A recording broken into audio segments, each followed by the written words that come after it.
Bonjour et bienvenue dans Amis, le podcast où l'on n'obtient jamais vraiment ce que l'on veut.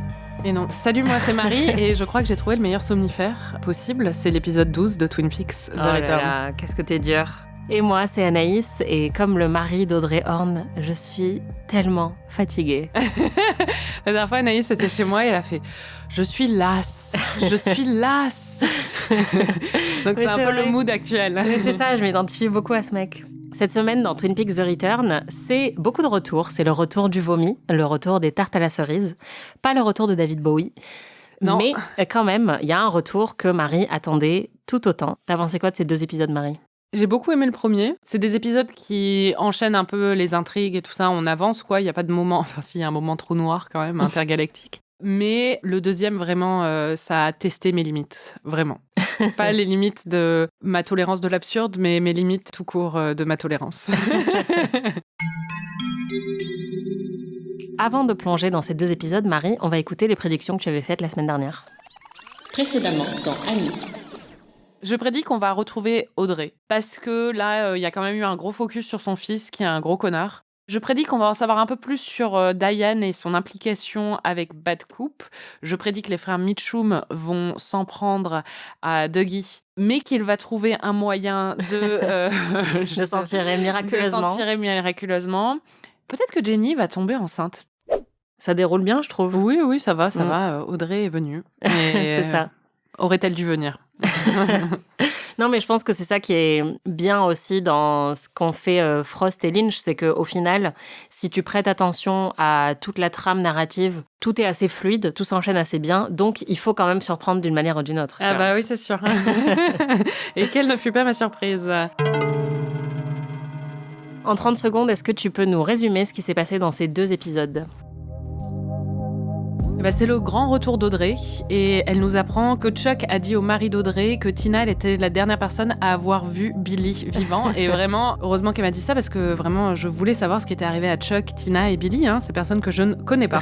Il y a une séquence exorciste aussi, pourquoi pas. Mais parce que c'est tellement bien. Et Bobby, waouh. Il est très sexy. Effectivement, je confirme. C'était mon résumé, voilà. Ah, et quand même, Dougie s'en sort et devient le meilleur pote des frères Mitchum, et ça, j'ai adoré. Est-ce que tu as des questions sur ce que tu viens de voir ? Pas vraiment, à part pourquoi ils ont fait ça à Audrey et où est David Bowie ? Est-ce qu'il viendra un jour, David Bowie ? Anaïs, dis-moi. Je ne dis rien, mais on va pouvoir reparler plus en détail d'Audrey.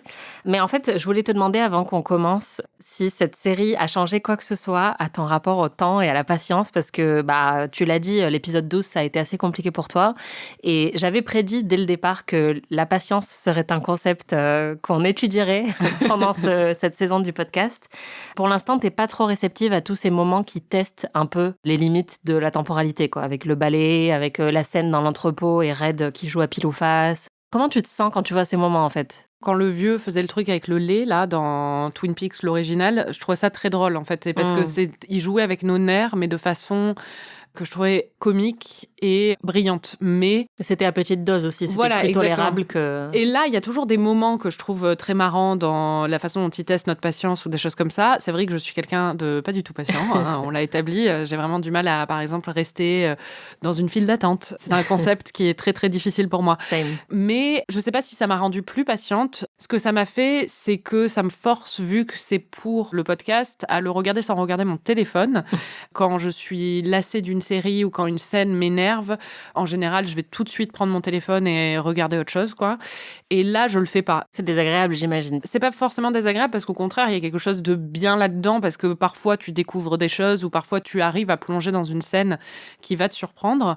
Et c'est un peu comme quand tu fais de la rando dans un endroit où t'as pas ton téléphone et ça te force à profiter du paysage et à être déconnecté. Et je pense que c'est une bonne chose. Là, par contre, vraiment, dans l'épisode 12... T'imagines en train de faire une rando et en train de swiper sur Instagram en même temps et de même pas regarder ce qu'il y a autour de toi. Non, genre, si t'avais du réseau en rando, tu regarderais pas ce qu'il y a autour de toi. Je posterai sur Instagram sûrement, mais en fait, c'est un peu le même concept. Mais le problème, c'est que vraiment, dans l'épisode 12, il y a une succession de scènes que j'ai pas trouvé drôle pour le coup. Enfin, vraiment, j'étais là, mais... pourquoi je suis en train de regarder ça, quoi? C'est drôle une fois, mais plusieurs fois à la suite, je vois ce qu'il essaie de faire et il y arrive. Mais vraiment, À quel prix? À quel prix, ouais, c'est ça. Oui, c'est ça, parce que je pense qu'effectivement, il y en a certaines dont l'objectif est d'être drôle, mais c'est pas toujours le cas. Et effectivement, avec cet épisode, il l'a fait auparavant, mais là, on voit qu'il est tout à fait conscient de ce qu'il est en train de susciter dans son public, parce que on le voit même à travers plusieurs personnages qui s'impatientent, que ce soit Audrey, on va en reparler, ou Albert, quand il y a la Française qui veut pas déguerpir Mais et ça, qui c'est tape drôle, du par pied, exemple. Ça m'a ouais. fait rire. J'étais pas excédée par cette scène, mais en fait, il y a 2 scènes qui s'enchaînent à la fin, quand même. Il y a la scène d'Audrey qui dure bien 10 minutes, hein, où en plus, Audrey est infecte dedans, on va en parler. Il parle de gens qu'on ne connaît pas et pour lesquels je n'ai aucun intérêt. Je suis sûre qu'à un moment, on va découvrir que Billy est très important dans l'histoire ou un truc comme ça. La scène suivante, on est à la Roadhouse et t'as 2 filles qui parlent de gens qu'on ne connaît pas. Et j'étais là, mais... 2 filles qu'on ne connaît pas parlent d'autres personnages qu'on ne connaît pas. Ouais, et on vient de le faire, en fait. Donc, on va pas le refaire. Bon, il faut qu'on en parle. Clairement, c'est le gros sujet de cet épisode. Le retour tant attendu d'Audrey, puisque on en est quand même à l'épisode 12 sur 18. Et tu l'attendais depuis énormément d'épisodes, comme tous les gens qui ont vu Twin Peaks The Return au moment de la diffusion et qui se disaient, bon, ok, elle est où Audrey? Il y a ce moment juste avant la scène où on voit Audrey apparaître qui fait durer encore plus le suspense. Là, tu sens qu'il nous pousse au bout du bout, puisqu'on a Ben, donc, qui est le père d'Audrey, qui nous laisse penser qu'il va donner plus d'informations sur Audrey, puisqu'il dit oui, Richard n'a jamais eu de père, etc. Et en fait, au lieu de développer cet aspect-là... Il parle de son vélo. My father got me this old Schwinn, second hand. He painted it green, got a new seat for it, fat tires. Love that bike. Et Marie était pas très contente. Mais on s'en fout de ta bicyclette. Moi, j'étais en admiration devant le contrôle, la maîtrise de Lynch qui arrive à te jouer comme une marionnette. Ah non, mais c'est sûr que c'est admirable et je pense que du point de vue de Lynch, c'est extrêmement jouissif. C'est-à-dire que pendant tout cet épisode, il joue complètement avec nos nerfs. Donc je comprends pourquoi il fait ça et j'admire son sadisme Voilà, c'est profondément. Ça. Mais en étant la victime de ce sadisme, ça n'est pas très agréable. Je comprends. Et puis, enfin, Audrey arrive juste après. C'est marrant parce qu'on t'avait un petit peu perdu, normal, hein, parce que c'était un enchaînement de scènes un petit peu chiante, pénible. Je sentais que t'avais une attention qui commençait un petit peu à... On peut le dire, oui. À s'épuiser, et là, ça t'a rattrapé tout de suite. C'est comme si on t'avait réveillé, en fait. C'était en train de t'assoupir et... C'est comme quand ta jambe tremble d'un coup quand tu t'endors. C'est ça. Malheureusement, tu as très vite déchanté, je crois. You were supposed to call her, but you never did. Mais oh, qu'est-ce qui est arrivé? Don't sort me, Audrey. I'll talk to you soon. I'll try tomorrow. Remettez-moi la bombe nucléaire, quoi. Au moins, tu dois reconnaître qu'il y a du mystère. Non. Il y a de l'intrigue. Ah oui, ça c'est sûr. Qu'est-ce que tu as pensé de cette scène? Je sais même pas trop quoi en penser, c'est-à-dire qu'évidemment, c'est intelligent d'un point de vue écriture, c'est-à-dire que tout le monde attend Audrey. Audrey est une fan favorite. Il a déjà détruit complètement Cooper en le salissant plus que nécessaire. Et là, en fait, il fait la même chose avec Audrey, c'est-à-dire qu'on retrouve notre personnage chéri. Je suis pas la seule à l'avoir adorée, c'était une des préférées des fans, mais elle a perdu tout le charme qu'elle avait avant parce que Audrey, ce qui la rendait très attachante, c'est qu'elle avait un côté pétillant, quoi. Et là, on a quelqu'un qui est en colère, qui est aigrie, qui est agressive, qui est méchante. What kind of shit are you? You're nothing but a spineless, no-balls loser. Do you know that? Do you? Because that's what you really are. Et qui rabaisse son mari. Après, je sais pas quel est leur passif, hein, mais dans la scène, forcément, la façon dont on la voit et dont on la perçoit, elle n'est pas du tout à son avantage. Est-ce que tu penses qu'il y a le moindre aspect de ta réaction qui est lié à son âge? Alors, je pense que oui, il y a forcément quelque chose qui est lié à son âge. Si je dois déconstruire ma réaction, le côté un petit peu agressif, elle pouvait l'avoir aussi quand elle était jeune. C'est-à-dire qu'elle avait un côté un peu rentre-dedans, manipulatrice. Mais capricieuse aussi. Oui, capricieuse, mais qui était très charmant parce que elle avait l'âge d'être capricieuse, parce qu'elle avait le physique qui compensait aussi ses caprices, parce qu'elle avait une moue boudeuse hyper mignonne, qu'elle était jolie comme un cœur, hyper bien habillée. Et forcément, quand on voit ça, on a tendance à pardonner beaucoup de choses. Là, elle n'a plus la même apparence. C'est une femme d'âge mûr et qui, en plus, a gardé certains codes de sa féminité d'antan, mais qui lui vont plus aussi bien. Et ça reste une très belle femme, mais elle a plus cette apparence fraîche qui faisait qu'on lui pardonnait certaines choses. Mais je pense pas que ce soit juste ça. Dans l'écriture, déjà, forcément, avant, quand la série était sur une chaîne de grande audience américaine, ils n'avaient pas le droit d'utiliser des mots comme fuck ou des choses comme ça. Donc, même quand elle était dans des moments capricieux ou agressifs, elle était jamais dans l'insulte. Et là, en fait, son discours est ponctué de fuck, parce qu'il peut aussi se le permettre, vu qu'il est sur une chaîne du câble et que c'est autorisé aux États-Unis. Mais c'est pas innocent non plus qu'elle ne fasse que répéter fuck, et qu'elle insulte son mari. Avant, elle avait un côté malicieux qu'elle a complètement perdu. Là, elle fait vraiment aigrie. Et forcément, oui, il y a quelque chose qui va avec l'âge où on associe ça sur une femme d'âge mûr. Il y a un côté qui est un peu repoussant, mais il joue avec ça, je pense. Ouais, complètement. Et d'ailleurs, la mise en scène aussi est volontairement agaçante et frustrante, puisque c'est une scène qui est hyper statique. Ils sont chacun dans un coin de la pièce et ils sont tout le temps filmés en champ contre champ, champ contre champ. Enfin, c'est vraiment très immobile, très étouffant parce qu'ils sont dans ce bureau. Lui, il est enseveli de paperasse. Il y a des bibelots partout. C'est un décor hyper sombre. Enfin, il y a un côté anxiogène même dans la manière dont c'est mis en scène. Et c'est voulu. Enfin, ça crée tout de suite un sentiment claustro qui est extrêmement intense. Et effectivement, elle, en fait, elle a une frustration qui est tellement intense. Et lui, en face, il est tellement pas réceptif à sa frustration. Voilà, que ça nous frustre nous aussi. Parce que c'est exactement comme quand toi, t'es en train de t'énerver face à quelqu'un qui reste hyper calme. Forcément, c'est agaçant. Clairement, il cherche à nous déstabiliser, à nous frustrer. Il y a un côté dans ce que tu dis sur le fait qu'elle est statique. Moi, ça m'a rappelé un peu des scènes de pièces de théâtre, en fait, où justement ce côté huis clos et le côté...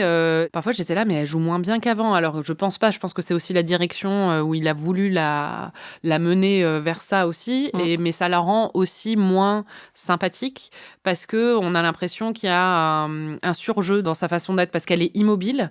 Elle bouge pas son corps, mais elle bouge ses mains et elle est agressive avec sa tête. Donc, on a l'impression qu'elle est un peu bloquée et qu'elle sait pas comment jouer cette scène. Alors qu'évidemment, je pense que ça a été la façon dont on lui a dit de jouer cette scène. C'est vrai qu'on a oublié quand même de décrire ce qui s'y passe. Donc on voit Audrey qui est dans cette pièce très encombrée, avec cet homme qui, on l'apprend au fil de la conversation, est son mari. Elle veut absolument retrouver Billy, dont on comprend qu'il est son amant. Billy a disparu et elle veut absolument aller à la Roadhouse pour trouver Billy.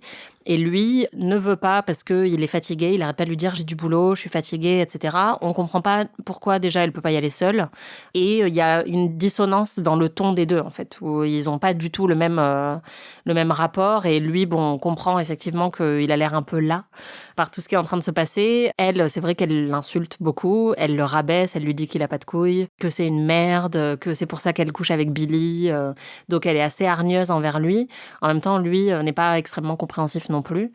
À ton avis, que signifie cette scène qui a l'air d'être complètement déconnectée de tout le reste, à part que Audrey mentionne la Roadhouse, mais à part ça, elle mentionne pas Richard, par exemple, qui a été un des protagonistes de tous les épisodes précédents. À ton avis, qu'est-ce que ça veut dire ? Ce que je viens de dire sur la pièce de théâtre, en fait, une de mes premières idées quand j'ai vu la scène, c'est, je me disais, est-ce que d'un coup, on va se rendre compte qu'ils sont en train de répéter une pièce de théâtre et qu'ils sont sur scène ?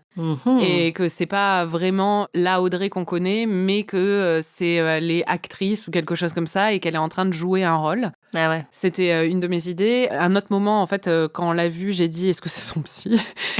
Parce que je me demandais s'il y avait ce rapport-là. On dirait un bureau, un cabinet aussi de psy. Il est derrière son bureau, elle est en train de lui parler. Il y a aussi, à un moment, il évoque, quand il parle du fait qu'il l'a épousée, on a l'impression que c'était un service qu'il lui rendait, limite. On a l'impression qu'il y a quelque chose chez elle qui ne va peut-être pas. Donc, je me demande peut-être qu'au niveau de sa santé mentale, il y a des problèmes ou des choses comme ça. Et peut-être qu'elle peut pas aller à la Roadhouse toute seule parce que peut-être qu'elle n'est pas autonome ou peut-être que juste elle est dans un délire, que lui il joue dans son délire parce qu'il connaît et qu'il sait que la seule façon de l'apaiser c'est en jouant comme s'il il comprenait ce qu'elle voulait dire et tout ça, mais sans vraiment trop s'investir dans la conversation parce qu'elle est quand même en train de lui dire qu'elle veut aller voir son amant, quoi. Oui. Je sais pas, j'ai l'impression qu'il y a, comme tu dis, une déconnexion entre les deux et que c'est pas vraiment réel et ancré dans la réalité. Oui, c'est ça. Comme on voit jamais l'extérieur non plus de cet endroit, on sait pas où ils sont, quoi. Donc tout de suite, il y a eu plein de théories sur où est Audrey, parce qu'évidemment, les gens se sont posés les mêmes questions que toi et ont eu les mêmes réactions que toi, évidemment. Il y en a eu pas mal qui avaient des théories similaires aux tiennes, qui se sont dit tout de suite, est-ce que c'est son psy? Parce que c'est vrai qu'il est dans une position voilà, d'autorité un peu par rapport à elle, derrière son bureau. Et il y avait des gens qui ont tout de suite pensé, tu parlais de pièces de théâtre, il y avait un récap dans lequel ils disaient qu'ils imaginaient qu'elle était coincée dans une autre série, d'une série dans la série, Ah oui.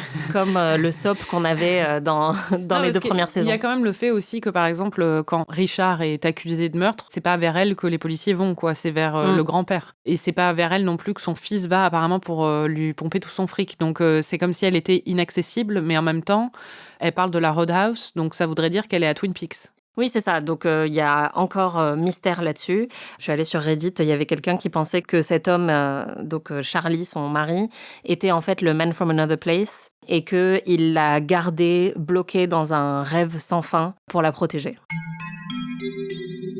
Et ça m'amène à un sujet que je veux aborder depuis longtemps, mais je pensais pas que notre discussion puisse être assez complète sans inclure Audrey. J'avais envie qu'on parle de la représentation féminine dans Twin Peaks The Return, puisque c'est un thème qu'on a abordé pour Twin Peaks et pour Firewalk With Me.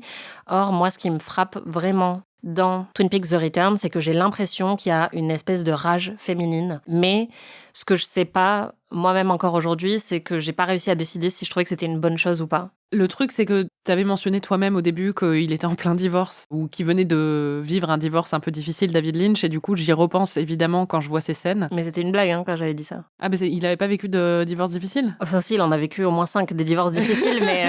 Ah d'accord, moi je pensais vraiment qu'il était en plein divorce, parce que du coup, ça expliquerait beaucoup, parce qu'elles sont toutes vénères, mais elles sont tout le temps toutes en train de gueuler sur des hommes. Moi, je pense pas que ce soit une bonne chose. Après, ça me choque pas, c'est-à-dire que je suis pas en train de me dire qu'il maltraite les femmes dans la série ou quoi que ce soit.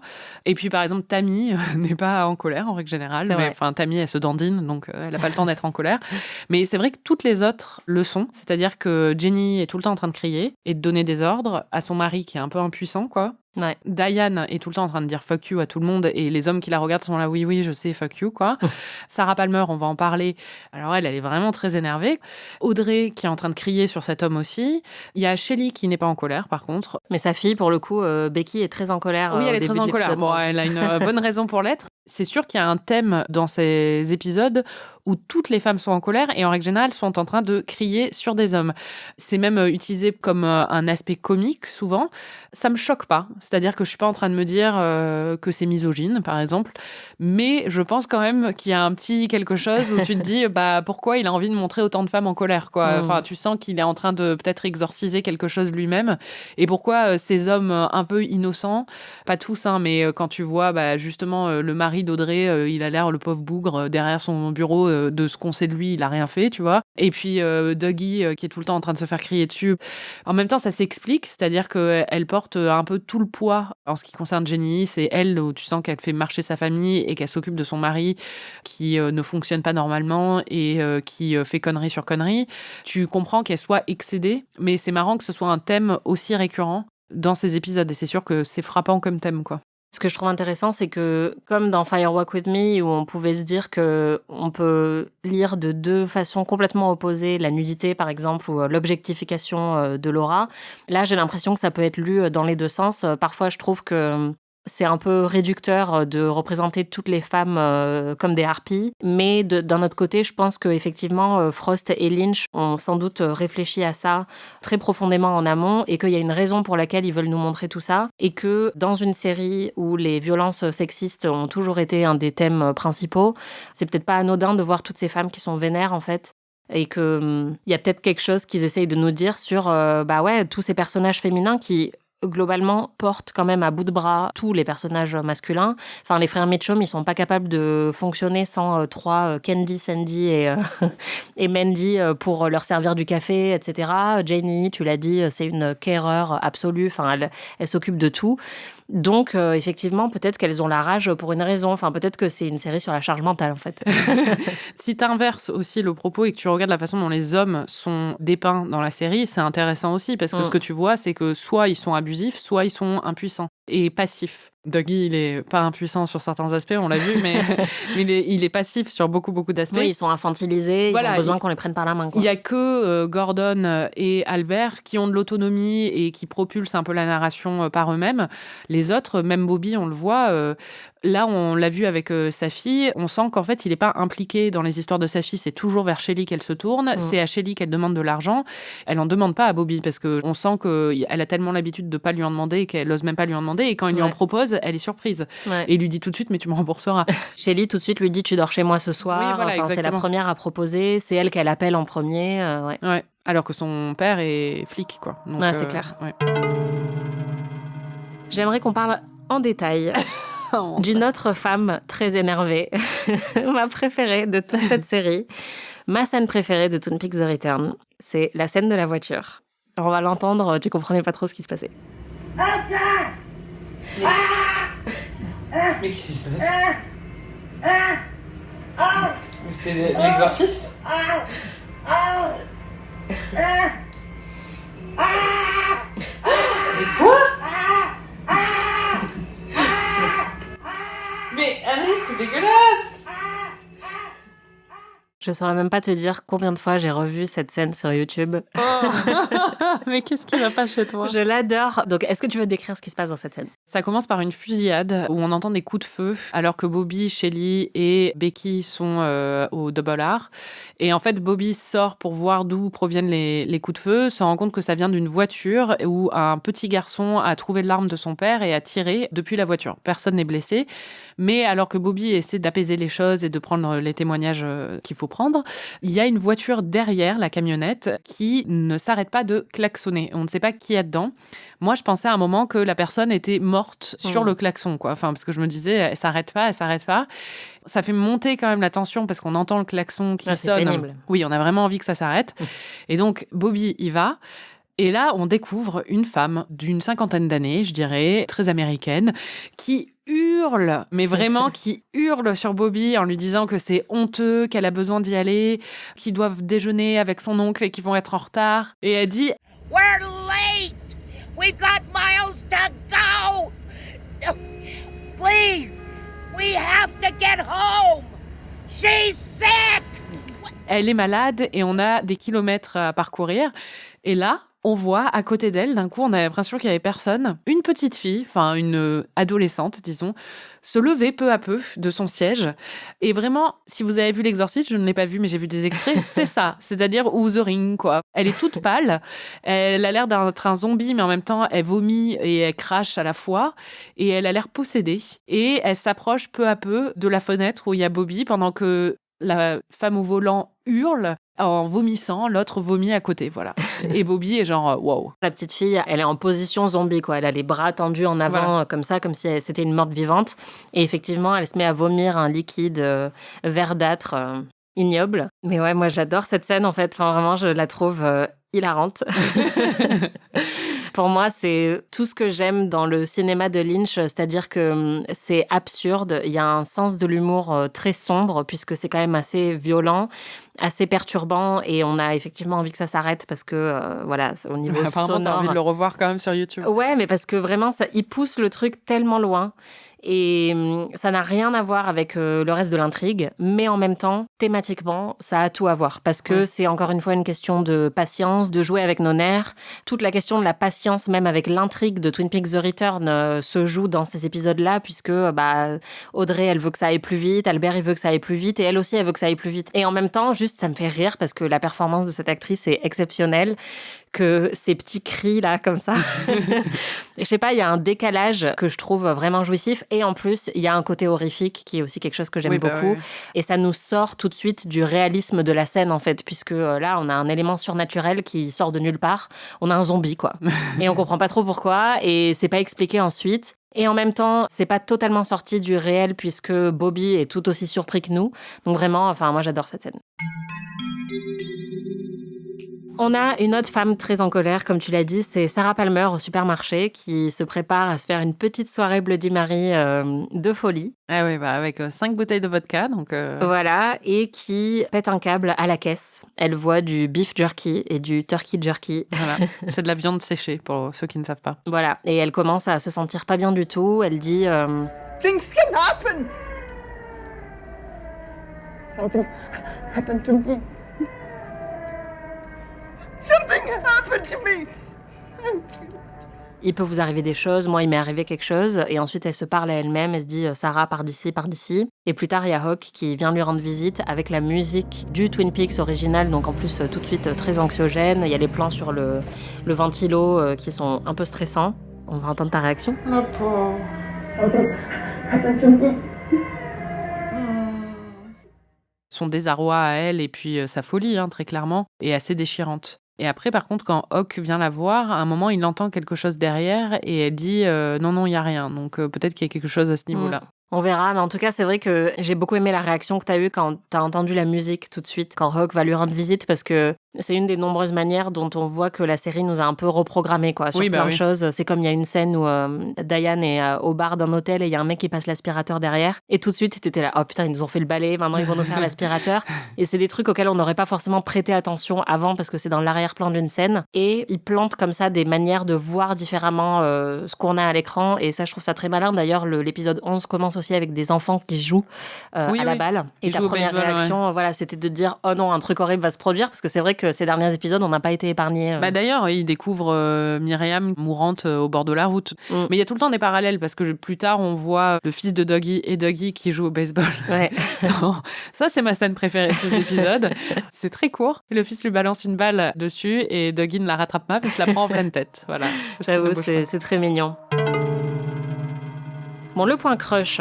Albert, toujours numéro 1 dans ton cœur. Je sais pas s'il est numéro 1, mais il est ex-aequo, on va en parler après. Mais en tout cas, il est toujours très sexy. Et surtout, en fait, il y avait quelque chose dont j'ai pas parlé la semaine dernière, c'est sa voix. Et là, on en a parlé longuement pendant l'enregistrement. Non, mais je suis désolée. Ouais, c'est vraiment... Tu vois, ce petit regard, cette voix, la voix, là, vraiment... Non, mais il a une big dick énergie, quoi. Ah, mais vraiment. Mais non, mais c'est vrai. Il a une huge dick énergie. Non, mais c'est vrai. Ouais, Et il a vraiment une voix... La dernière fois, je réécoutais pour les extraits, je me disais, putain, qu'est-ce qu'il a une belle voix, quoi.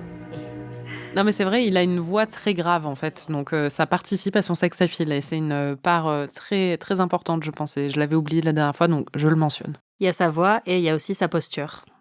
Oui, ça, je l'avais déjà mentionné, mais... T'as vu comment il se tient?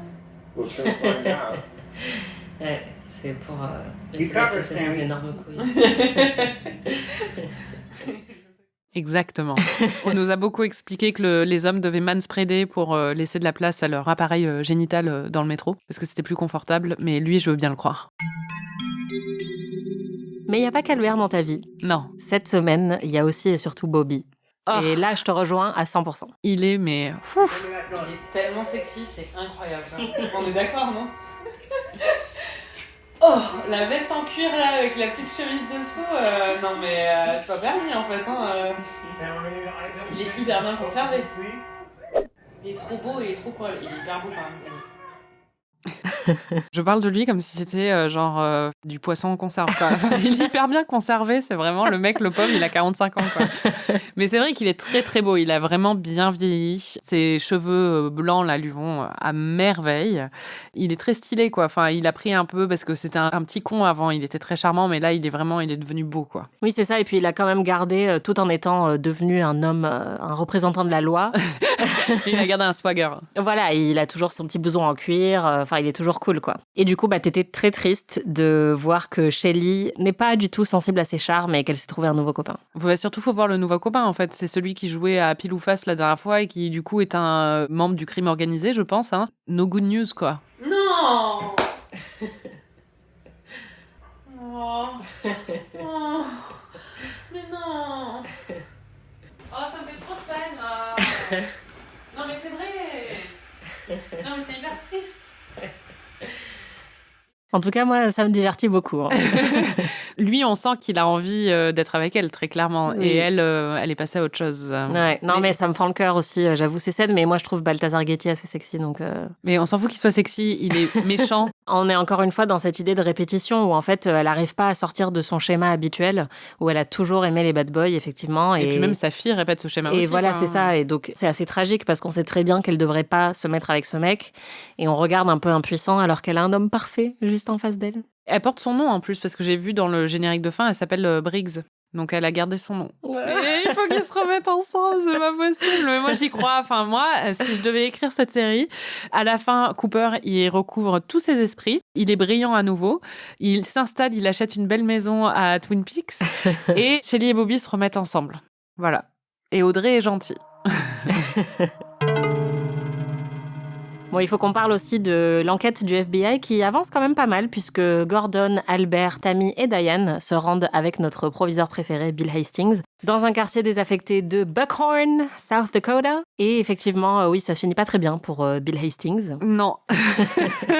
Puisqu'il se fait écrabouiller la tête par un woodsman, donc ces petits hommes recouverts de suie qui sont un peu transparents mais pas trop. Ils sont entre 2 dimensions, faut pas trop poser de questions. Surtout avant, donc Gordon s'approche de l'endroit où Hastings lui dit qu'il était rentré avec Ruth Davenport. Et d'un Pour coup, passer dans une autre dimension. oui, et du coup, il voit l'entrée de la nouvelle dimension, qui est un trou noir apparemment, et après il va sur un escalier, enfin il voit un escalier avec des woodsmen dedans, et qui ressemble un peu, je me suis dit, ça a l'air d'être l'appartement de David Bowie, donc je me suis dit, on s'approche. Mais bon, quand j'ai vu le trou noir, je me suis dit, oh non. Allez, ça y est, c'est parti. C'est reparti pour le délire. Et Albert sauve David Lynch, enfin Gordon Cole, qui est en train de disparaître, d'être un peu absorbé par cette autre dimension. Mais il trouve aussi le corps de Ruth Davenport avec, sur le bras, des coordonnées. En tout cas, des numéros. Ça, je dois dire, la façon dont le corps est filmé, autant Laura, c'était assez pudique, autant là, oui, là, c'est très graphique. Après, c'était pareil avec le corps de Major Briggs qu'on a retrouvé. Oui, mais bon, il n'y a pas les mêmes attributs qui sont mis en avant. Ouais. Oui, mais après, là, je trouve pas non plus que ce soit zoomé sur ses seins. Non, mais bon, ils sont proéminents, disons. Mais enfin bon. Bon, elle avait peut-être une très forte poitrine. Bah oui, c'est ça. Les femmes à forte poitrine ont le droit d'être tuées aussi, Marie. Okay. Inégalité pour les cadavres, s'il te plaît.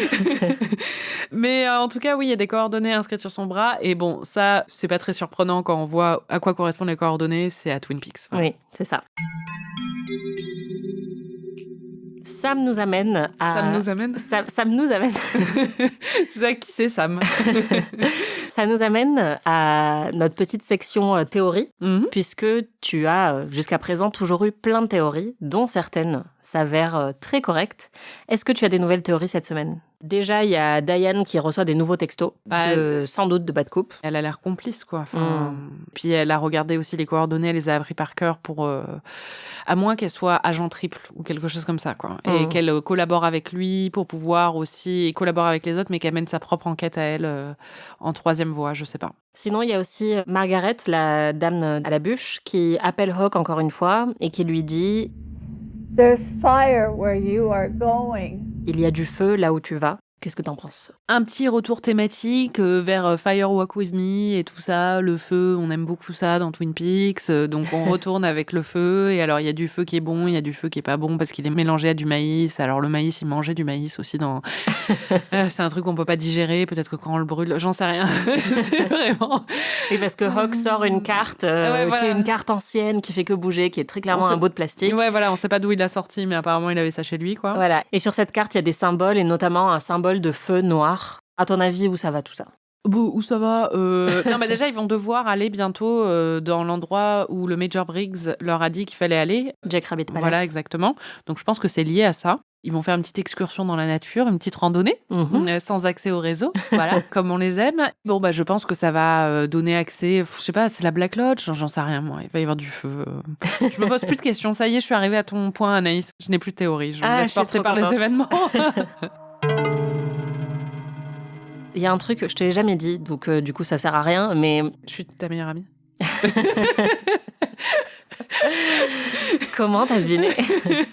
Non, mais en fait, depuis le début de ce podcast, je sème des indices sur Twin Peaks The Return. Mais comme je te l'ai jamais dit, tu vas devoir réécouter tous les épisodes pour voir ce que j'ai dit. Mais comment ça, tu sèmes des indices ? Je sème des petits trucs sur des futurs développements, sur le final... C'est plus des easter eggs pour les gens qui ont vu la série et qui comprendront quelles sont mes allusions. Non, mais ça m'épuise. Je vais pas réécouter tous les épisodes. Non, mais attends, tu peux pas me dire ça. Mais enfin, genre quoi ? Ah bah non, mais je peux pas te dire. Mais quand j'avais fait mon petit speech pour te préparer à la saison 3, les trucs comme ça, j'avais dit... Bon, ça, je peux le réécouter. Ouais. Anaïs, c'est machiavélique.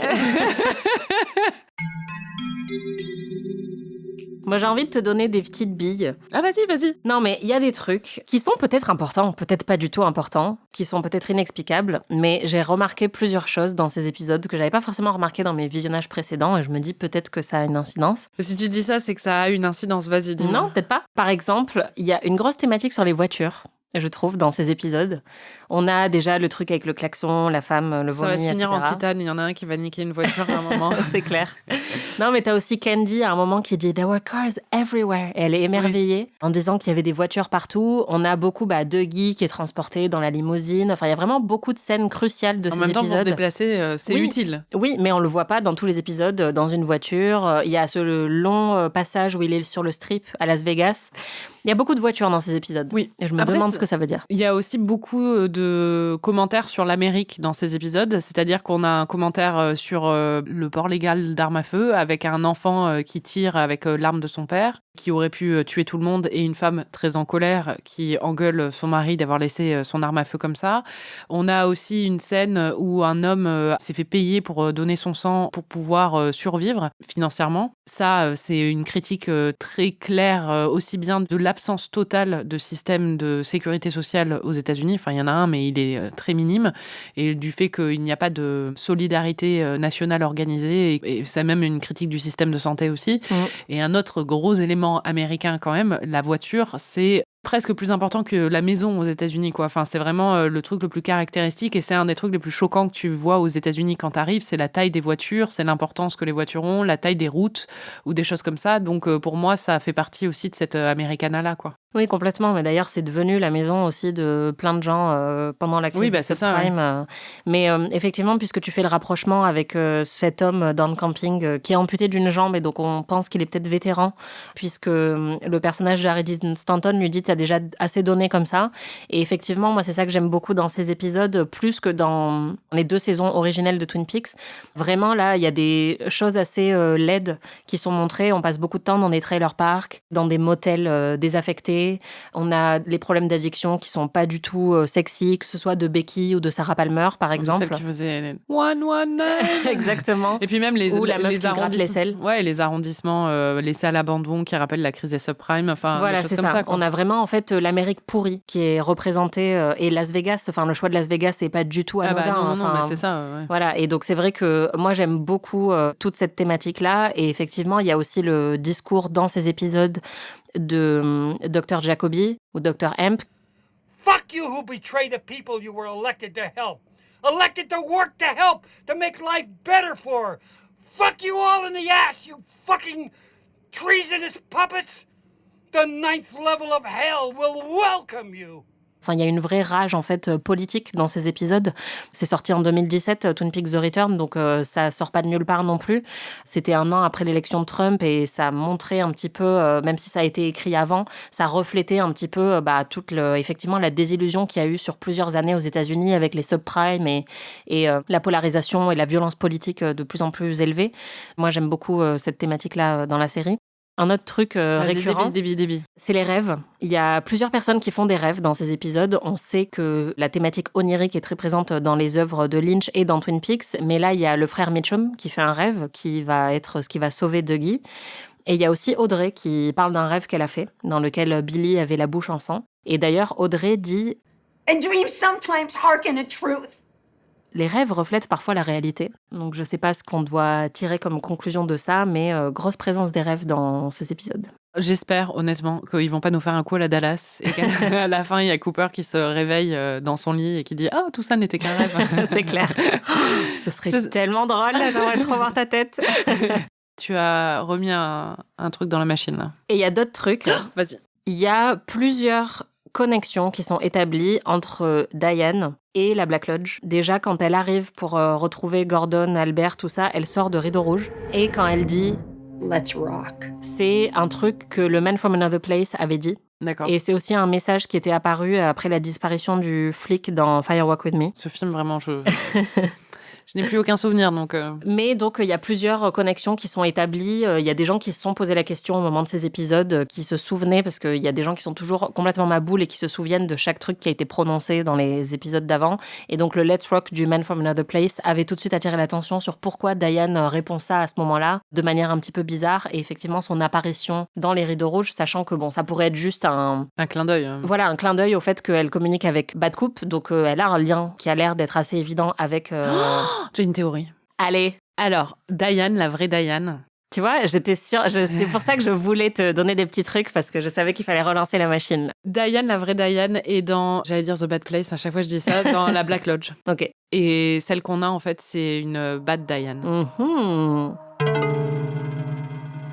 Bon, on va finir sur les frères Mitchum, qui était quand même ta partie préférée de ces épisodes. Et j'avoue que moi aussi, déjà, bon, quand Dougie n'est pas là, tu es très en colère puisque c'est ta partie préférée. Et effectivement, c'est lui qui est un peu l'âme pour l'instant de ces épisodes. Et donc là, il y a sa confrontation, entre guillemets, dans le désert, qui se résout grâce à une cherry pie, à une tarte à la cerise. Qui ressemblait pas vraiment à une cherry pie quand il ouvre le truc. J'ai pas compris que l'autre dise tout de suite « Ah, c'est une cherry pie ». Oui, bah on sent qu'elle est industrielle, quoi, que c'est pas la cherry pie du Double R Diner. Ouais. C'est vraiment une paille qu'il a décidé d'acheter puisqu'il a vu Mike qui lui a fait un petit signe. Enfin bref, si vous n'avez pas vu ces épisodes, vous allez rien comprendre à ce qu'on est en train de raconter. Mais en gros, Dougie va dans le désert. Non, mais il a toujours des signaux en fait de la Black Lodge. Voilà. C'est qu'à chaque fois, c'est un peu son super pouvoir, quoi. C'est qu'il a des indices qui lui sont pointés comme ça, et c'est grâce à ça qu'il va être sauvé. Parce que moi, quand on l'a envoyé dans le désert tout seul avec son chèque, j'étais pas rassurée. Bah c'est ça, t'avais très peur, puisque effectivement, les frères Mitchum, à qui on a planté l'idée qu'il fallait l'éliminer parce qu'il leur en voulait, sont déterminés à le tuer. Et ils le font venir.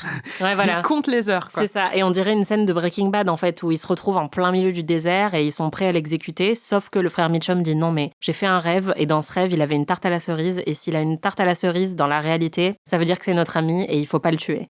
No, wait. Hold on a minute. You see that box that he's holding there? Yeah?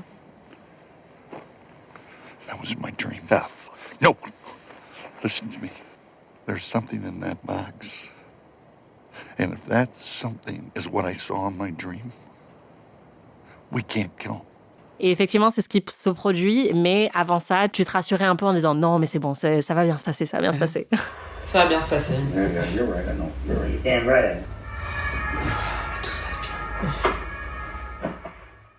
Mais effectivement, ça se passe bien. Et la résolution géniale, c'est que du coup, Dougie devient hyper pote avec les plus gros gangsters de Las Vegas. Ça, j'ai adoré, parce que vraiment, maintenant, il est protégé. Bad Coupe, il va pas comprendre ce qui lui arrive, quoi. J'adore parce que c'est un truc qui est planté depuis tellement longtemps, depuis le premier épisode, en fait. Et c'est ça que j'adore avec cette série, c'est que là, on arrive à l'épisode 11-12 et qu'on commence à voir un peu tout le plan qui était en train de se dérouler. Et là, on a ce moment génial où ils sont en train de manger la cherry pie au restaurant. Je crois que c'est une de mes scènes préférées de tout Twin Peaks, ouais. Enfin, j'avais les larmes aux yeux. C'est magnifique. Il y a un pianiste qui commence à jouer une musique au piano et à ce moment-là, la dame âgée qui avait l'air un peu en détresse au casino dans les premiers épisodes et qui l'a aidé à gagner plein de sous, arrive et là, elle est propre. Elle a une robe pleine de paillettes. Enfin, on sent que voilà, elle a gagné plein de thunes grâce à lui. Fils, elle lui dit qu'elle maintenant elle habite dans une maison, qu'elle a retrouvé sa vie. Voilà, qu'elle a renoué les liens avec son fils. Jackpot, et devant les frères Mitchum, elle dit vous vous rendez compte à quel point il est super cet homme, et elle l'embrasse sur la joue, c'est très joli. Ouais, et tout ça avec la musique derrière, c'est juste hyper émouvant. Mr. Jackpot! Oh! This is the man I told you about. Thank you, Jen.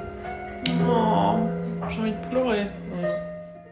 Oui, bon, déjà, elle est très émouvante, cette dame. Mais surtout, vraiment, moi, ce qui me bouleverse, c'est Kyle MacLachlan est incroyable dans ces scènes. Mais vraiment, je trouve ça fou qu'il n'ait pas eu d'Emmy pour ce rôle. Et, tout le monde était outré. Non, mais vraiment, parce que ce qui m'a le plus ému, il y a le Mr. Jackpot, évidemment, c'est très émouvant. Mais juste avant, en fait, quand il entend la musique...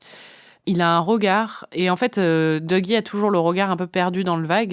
Et là, d'un coup, il est très bon pour jouer ces petits moments où on sent qu'il y a Cooper qui perce un petit peu. Ouais, il y a une étincelle. Quoi. Voilà, et là, il y a ce moment où d'un coup, il tourne les yeux vers le pianiste, et il a un moment où tu sens qu'il est ému. Un peu comme quand il s'était mis à pleurer quand il avait vu son fils aussi regarder dans le vague. Et c'est, bouleversant. C'est juste un moment où ça tient à... un regard qui est tellement bien exécuté, ça transperce le cœur, quoi. Ouais, c'est vraiment magnifique. Et d'ailleurs, juste avant, quand ils sont en train de manger la tarte, il y a encore un rappel où quelqu'un dit que la tarte est damn good. Oui. Et il répète damn good. Damn good. Et donc, il y a tous ces petits moments comme ça où, bah, là, il a remis le costard noir. Enfin, on sent, en fait, des petites pointes de Cooper qui est là, mais qui est pas vraiment là.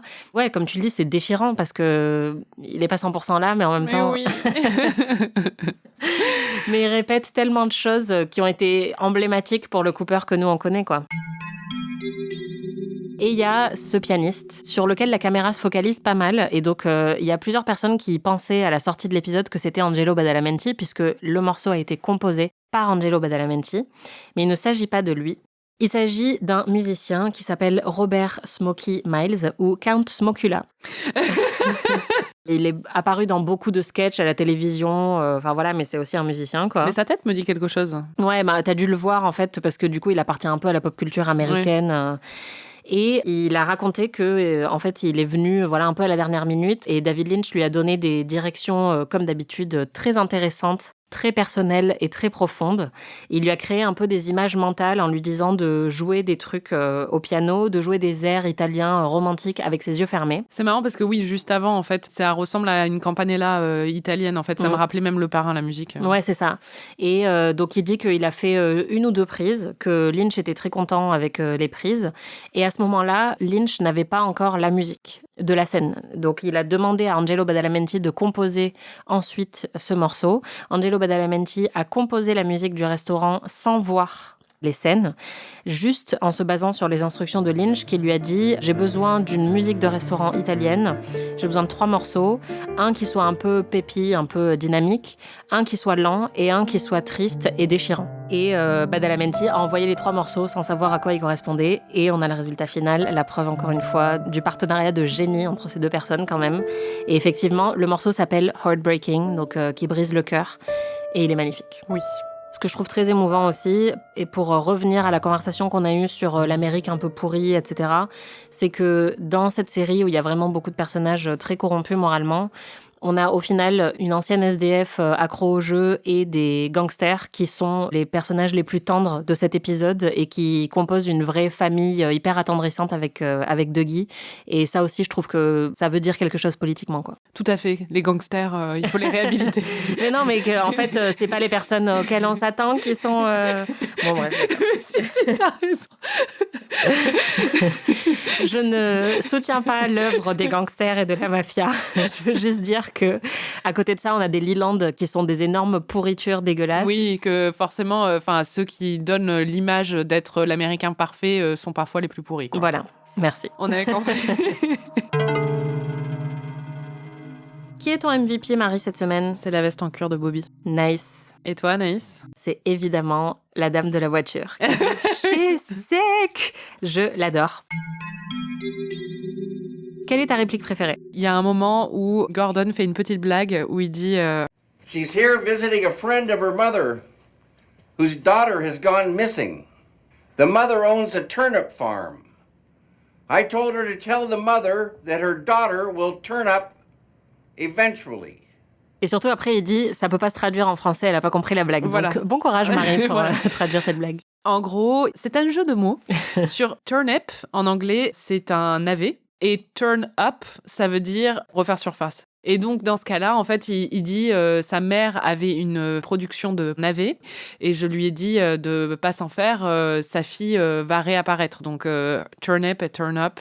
Voilà, la petite explication. Et il dit ça à sa maîtresse française qui ne comprend rien parce qu'elle est française. Voilà. C'est ça. Et qui met énormément de temps à se lever de ce canapé. Et toi, Anaïs? Bah moi, j'en ai 2. La première, je l'ai mentionnée déjà au début, c'est Charlie, le mari d'Audrey, qui dit « I'm so tired, Audrey. » Et évidemment, pour moi, une des meilleures répliques de toute cette série, c'est quand Gordon Cole voit le crâne à moitié arraché de Bill Hastings qui dégouline de sang, et il le regarde et il dit « He's dead. » Bah, il est mort, hein.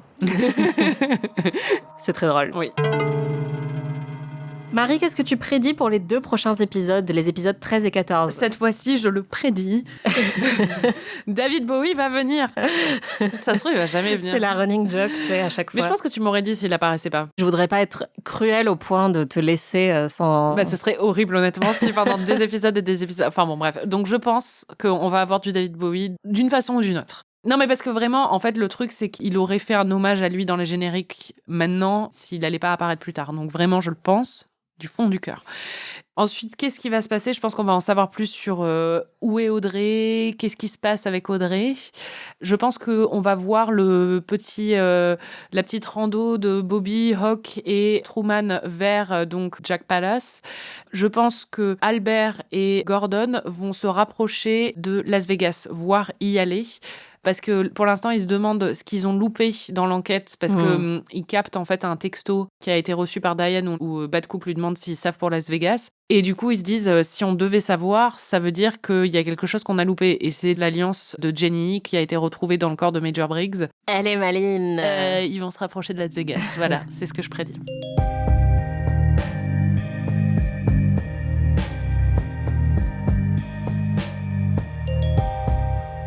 Merci de nous avoir écoutés.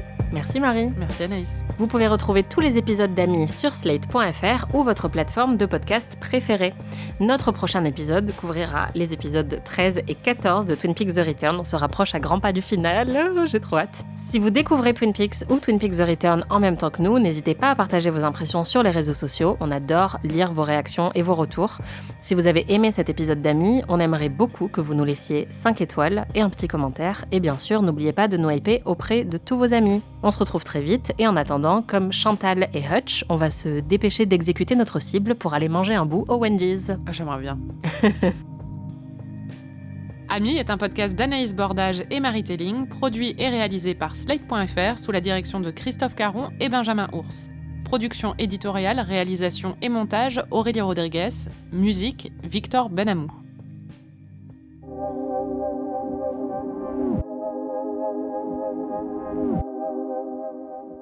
Est-ce que tu as des bonus ? Déjà, en fait, à un moment pendant l'enregistrement, on va l'écouter, j'ai eu une petite théorie sur Tammy.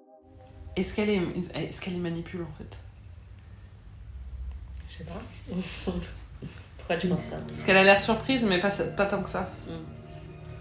Après, c'est peut-être parce qu'elle joue très mal. Ouais, c'est ça. Je pense que c'est plus Christabel qui... Oui, en gros, quand Albert parle à Tammy de Blue Rose et qu'il lui dit qu'ils veulent l'initier, en gros, et la faire travailler sur cette question, elle a l'air flattée, mais c'est un peu comme si elle savait que ça allait venir et qu'elle travaillait à ça depuis longtemps. Encore une fois, peut-être que juste Christabel ne sait pas jouer. Voilà. Peut-être que je me fais juste des idées, ou peut-être qu'il y a quelque chose d'autre et qu'en vrai, elle essaie depuis longtemps de s'infiltrer. Je ne sais pas. Ce qui est intéressant, ceci dit, c'est qu'elle a fait Quantico et surtout le MIT, qu'elle était première de sa classe au MIT. Elle est brillante, cette amie. Exactement. Comme autre note, j'avais David Lynch adore les shots d'escalier. Non, mais les plans d'escalier. Oui, les plans. Les escaliers ne se boivent pas. Oui. Désolée pour l'anglicisme. Non, mais vraiment, les looks de Diane, mais elle est tellement stylée. Ah oui, Diane qui ment, qui dit qu'elle a vu le Woodsman sortir de la voiture alors qu'elle l'a vu rentrer dans la voiture. Donc, elle ne veut pas dire qu'elle aurait pu peut-être empêcher ce qui s'est passé. Bobby est-il radin ? C'est vrai, c'est une bonne question. Voilà. Sans doute. Peut-être que Dougie ne se réveillera jamais. En tout cas, pour l'instant, il prend son temps. Oui, ça c'est sûr. Non, mais vraiment, en fait, depuis le début, je me dis qu'à un moment ou un autre, Cooper va revenir. Mais là, de plus en plus, je me dis peut-être pas, en fait. Peut-être que la fin, c'est juste Dougie qui vit... avec Jenny. Heureux, voilà. On a encore une référence à Philip Jeffries, donc encore une fois, on s'approche de David Bowie, je pense. Pourquoi est-ce que Diane écrit tous ses textos en majuscules ? C'est vrai. Un autre signe qu'elle ne vient peut-être pas de... Si fois, c'est une intelligence artificielle. C'est ça. Qui est Billy ? Alors, j'ai oublié de te dire un truc aussi pour la petite partie Reddit, mais tu ne t'en souviens sans doute pas. À la fin de l'épisode 7 de Twin Peaks The Return, il y a quelqu'un qui fait éruption dans le diner et qui dit « Est-ce que quelqu'un a vu Billy ?» Ah oui, voilà, ok. Mais c'est un peu comme Richard et Linda, où il y a plein de noms comme ça qui sont balancés. Oui, mais Richard, on sait qui c'est Linda, on sait toujours pas. Tu as des notes, toi ? Oui, déjà, j'ai noté un truc que tu as remarqué et que je trouvais très perspicace parce que j'avais pas pensé avant, mais tu as pensé qu'il y avait un parallèle entre Candy et Dougie. Ah oui. Et déjà, rien que leur nom, en vrai, sonnent de manière un peu similaire. Et ils ont tous les deux ce côté perdu dans leurs pensées, un peu robotique, un peu incapable de bouger au moment où on leur dit de bouger, mais en même temps qui révèlent des profondeurs insoupçonnées. Les trois, d'ailleurs, elles ont un côté un peu absent. Ouais. Il fait un peu drogué ou qui peut faire j'ai été créé par un double maléfique. C'est ça, t'avais une théorie selon laquelle Candy était comme Dougie, en fait, elle avait été créée. Je sais pas, mais en tout cas, c'est un peu son alter ego féminin, quoi. Ouais. Peut-être qu'ils vont finir ensemble. Peut-être. Et oui, et j'avais noté un truc, pareil que t'as sans doute pas remarqué, mais la marque du Turkey Jerky. Déjà, un rappel à la dinde. Ah, de Firewalk Gobble, With Me, gobble. voilà. Et la marque, c'est Albatros. Or, l'albatros peut symboliser un poids, une douleur un peu émotionnelle. Il y a un poème dans... De Baudelaire. Ouais, Oui, je sais, dans Les Fleurs du Mal. J'allais le ressortir. Voilà. Ou en plus, on joue avec l'albatros et on le... Voilà, où il est humilié, ouais. Voilà, et il est triste. Et ça dit, je l'ai noté, ce voyageur ailé comme il est gauche et veule. Oui. Lui, naguère si beau qu'il est comique ailé. Le poète est semblable au prince des nuées qui hante la tempête et se rit de l'archer. Exilé sur le sol au milieu des huées, ses ailes de géant l'empêchent de marcher. C'est le poème Là, t'es en train de quoi? De genre faire ta meuf badass qui connaît les poèmes de Baudelaire par cœur. Mais non, mais c'est un des poèmes préférés de ma mère.